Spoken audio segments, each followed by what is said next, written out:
Dopo oltre 30 anni di carcere ha iniziato da poco ad usufruire del regime di semilibertà che gli consente di andare a lavorare all'esterno del carcere e poi rientrare a due palazzi negli orari stabiliti. Alberto Savi, condannato all'ergastolo, è il più piccolo dei tre fratelli della banda della Uno Bianca che alla fine degli anni 80 inizio anni 90 terrorizzò l'Emilia Romagna con una lunga scia di sangue, 24 vittime, centinaia di feriti e altrettante rapine.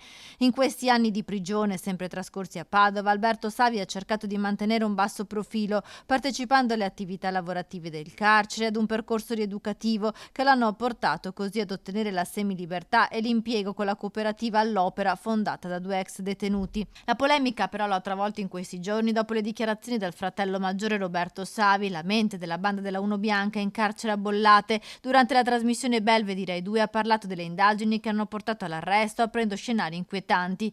Dichiarazioni da cui Alberto Savi si è dissociato, ma che arrivano in un momento per lui delicato, quando aveva iniziato il regime di semilibertà.